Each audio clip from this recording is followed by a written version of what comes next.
A história é essa. Numa tabelinha com Alexandre de Moraes, o senador Randolph Rodrigues teria pedido que uma ação inconstitucional e imoral contra empresários fosse ainda mais inconstitucional e imoral. Vai ficar por isso mesmo? Com um certo medinho de ser preso pela canetada nervosa do ministro Alexandre de Moraes, ainda mais se lhe sussurrar no ouvido o grilo falante esquerdista que atende pelo nome de Randolph Rodrigues, mas sem nenhum receio de soar exagerado, eu diria que hoje estamos diante do maior escândalo jurídico e político da história recente do Brasil. O maior escândalo jurídico e político do Brasil do século XXI. Os esquerdistas podem espernear, mas a verdade é que desde o AI-5 não se via um braço do Estado tão obcecado em controlar a sociedade. Ou, para usar uma expressão do ministro Dias Toffoli, agir como editor da sociedade. Desde a criação do STF, em 1808, inspirado na Suprema Corte dos Estados Unidos, não se viu um magistrado tão seguro do seu papel histórico. Um papel vilanesco, escrito por um dramaturgo sem talento e, ao que tudo indica, dirigido por um mini-senador eleito por apenas 265 mil votos de amapaenses distraídos. Formado em Direito e História, ele tem MBA em Políticas Públicas pela FGV Rio e um mestrado na mesma área pela Universidade Estadual do Ceará. Iniciou a carreira política como deputado estadual pelo PT em 99 e foi reeleito em 2002. Em 2005, após o escândalo do Mensalão, deixou o PT e foi para o PSOL, mas em seguida passou para a Rede Sustentabilidade. Eleito senador pelo Amapá em 2010, foi reeleito em 2018 e atualmente é o líder da oposição ao governo Bolsonaro no Senado. Mas de que escândalo eu estou falando? Deste aqui, divulgado pelo jornalista Fausto Macedo no jornal O Estado de São Paulo. Na verdade, os escândalos são dois. O primeiro é o pedido da PF para realizar operações de busca e apreensão contra empresários, tudo com base numa mísera, ou melhor, miserável matéria de um jornalista que se infiltrou num grupo de WhatsApp e achou conveniente acusar empresários do crime de opinião, ou crime-ideia, como prefere George Orwell no muito citado e pouco lido romance distópico 1984. E agora, o escândalo maior. Se o pedido da Polícia Federal já tinha sido um assinte, o que dizer da interferência de Randolph Rodrigues em mais um inquérito de legalidade duvidosa, para dizer o mínimo, se sobrepondo à Polícia Federal e pedindo a quebra de sigilo bancário e o bloqueio de contas de empresários que cometeram o crime, eu odeio fazer aspas com as mãos, mas tem horas que é inevitável, o crime de publicar uma figurinha. É isso mesmo, uma figurinha.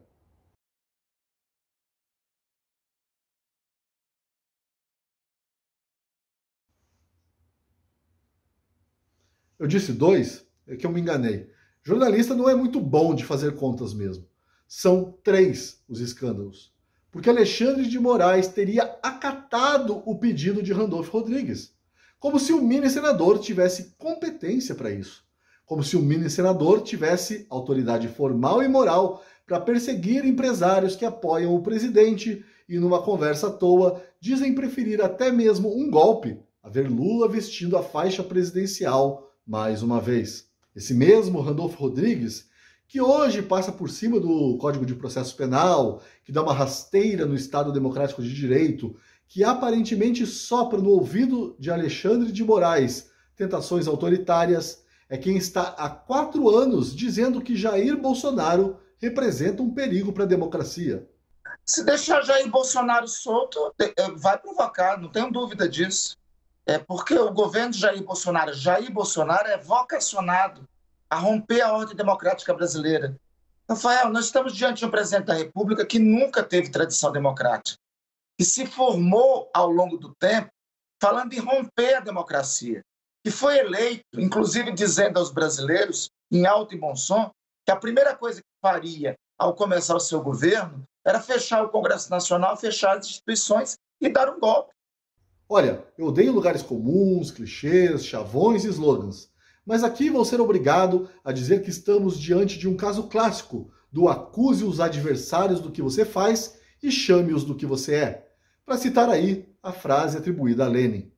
A suposta, mas nada improvável, intervenção de Randolph Rodrigues, coordenador da campanha do PT, de Lula, no inquérito já todo errado, no qual o STF, a última instância do judiciário, viola garantias básicas de pessoas sem foro privilegiado, é mais uma demonstração do maquiavelismo hipócrita que move o reizinho do Amapá. E eu quero aqui dar os nomes de quem está intervindo e responsabilizar quem está intervindo nessa investigação.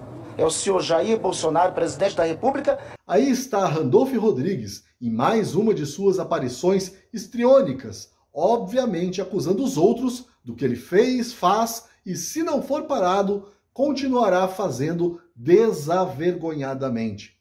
Por uma questão de ética, eu não vou reproduzir aqui algo cuja autenticidade eu não posso confirmar. Mas você, espectador, já deve ter se deparado com um áudio no qual certo senador de baixa estatura e voz ainda mais esganiçada do que a minha, supostamente se declara o novo Procurador-Geral da República. É grave, é muito grave, é gravíssimo. E veja bem, só o fato de alguém considerar a possibilidade de o conteúdo desse áudio ser real já é preocupante, porque mostra o caos institucional no qual está mergulhado um país que não confia mais no STF. O Supremo trabalha para Randolph Rodrigues, aparentemente, né? Mas eu não quero terminar o vídeo de hoje nesse tom sombrio. Para nossa sorte, ainda há vozes atentas à instauração dessa randolfecracia no Brasil. Num editorial que merece o nosso aplauso, por exemplo, a Band atacou duramente a perseguição de Alexandre de Moraes e seu parça, Randolph Rodrigues, as liberdades garantidas pela Constituição. O Brasil ainda chocado com a ação da Polícia Federal na casa e no escritório de 8 empresários. Esperava que o ministro Alexandre de Moraes apresentasse a justificativa para ter autorizado essa operação. E, de fato, acaba de ser retirado o sigilo das investigações. Isso no 7º dia depois da ação policial. Mas o que apareceu não convence. E a pergunta continua: onde estão as provas?